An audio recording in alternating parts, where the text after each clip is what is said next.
What's going on, everybody? Gentleman94 here. Welcome back to Sci-Fi Wednesdays. We are back with the Enterprise E, and I've got my cutting board and my masks, so you know what that means. Yep, it's time for more aztecing. Today we're going to be aztecing all the light gray areas that I airbrushed last episode. So all these sections here around the saucer, underneath the saucer, the warp nacelles, and the pylons. So without further ado, let's go ahead and push through and get this thing done. Now you might notice that all of my masks look like pieces from the video game Tetris. They're all Tetris blocks, all of them.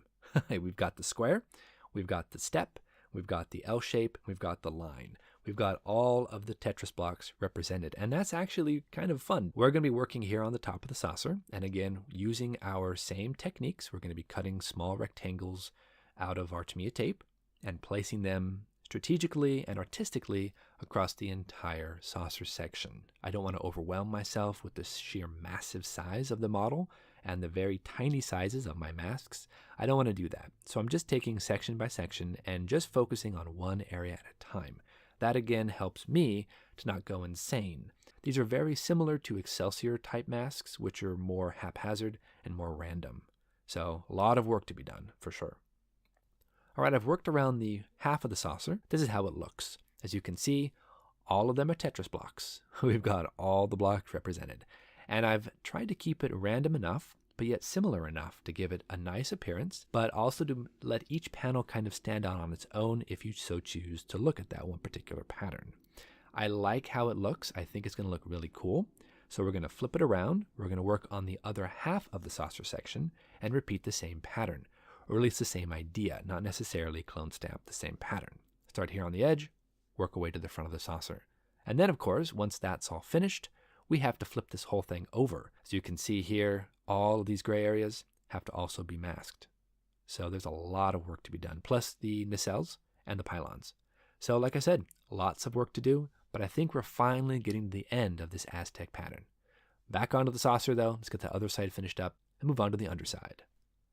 All right, we are back onto the underside of the saucer. I wanted to kind of give you a little bit of a window into my madness because I'm not just kind of sticking these haphazardly around. I'm trying to focus and give it more of an artistic look to it. Like I mentioned before, if you look at the Enterprise A or the Enterprise refit from the very first movie, or the USS Reliant or any of those ships from that era, you can see a very distinct Aztec pattern that is duplicated and then spread around through the entire saucer, and then around the engineering hull and the warp nacelles. Anything on the spaceship has that look to it. It's all very similar, very duplicated, very clone-like. Here on the Enterprise E and on the Excelsior, you don't have that. You have a bit more of a random appearance. But then that's just me. I don't know. Maybe I'm wrong. Here on the Enterprise E, though, the studio model that I'm using as reference and the different images I found online that I'm using as reference, a lot of those also do not have a discernible pattern that spreads all the way around, except for the nacelles. The nacelles do have a discernible pattern, at least a feeling of a pattern that repeats itself on both of the nacelles. Right now, I'm not there yet. All right, so we have completed the top part of the saucer section. As you can see here, both sides are finished. I also did a little bit of work on the center here, right around the command bridge and all of that. Again, all Tetris pieces, somewhat in a haphazard yet purposeful look. I wasn't sure how much to do on the command bridge area because a lot of this is decals. There's a lot of decals that go up on this top section here. So I just did a bit of randomness here and there with rectangles and squares, not so much L's, just more or less the large rectangles. And again, I've worked a little bit of the same type of idea on the bottom deflector section. I think this is really coming along. All right, guys, we have been several hours out here on the bench, and as you can see, we are looking fantastic. Let me zoom in for you here and show you what we have. Bottom of the saucer, we have all of the light gray areas masked, including the deflector, dish array, and all of the little nuanced areas here and there. We also went to the back here on the pylons and the underside of the nacelles. These are a bit more square-like and rectangular-like and larger masks. Now I have to do the top part of the nacelles, the inner side, and the outer side as well. I have to figure out what to do with the pylons as well. And then of course the inside. And there have to be somewhat of a repeatable pattern, at least a general idea of it, a feeling of it.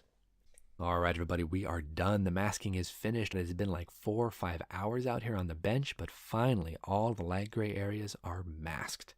So you can see here we have a definite pattern that we're trying to reproduce on both the outside and the inside of the nacelles. Large rectangles for the outside, thin lines for the inside. If you flip it over here, you can see that I have a nice feeling of aztecing here on the underside of the saucer and of the nacelles, but they differ. They're not the same. I've actually tried to break up the monotony a bit by using larger squares, smaller rectangles, and, just kind of give a general feeling of aztecing without being cookie cutter clone stamp. So now the next step is to go ahead and start painting some of these areas. Next episode, we're going to come back. We have a darker gray section we want to go ahead and put there on the flat part of the saucer, and then the whole thing gets overcoated and masked again for the silver gray. The deflector dish area, the underside of the saucer, it all has to be painted a silver gray color with a bit of highlights here and there of a darker gray. So a lot of work to do left still here on the kit, but I really think that overall we're moving along. Like I said, guys, this is the last bit of masking we had to do for the Aztec pattern. We are done. I am so grateful that we're done. We'll see you back here next time on Sci-Fi Wednesdays. Until then, guys, happy modeling. We'll see you soon.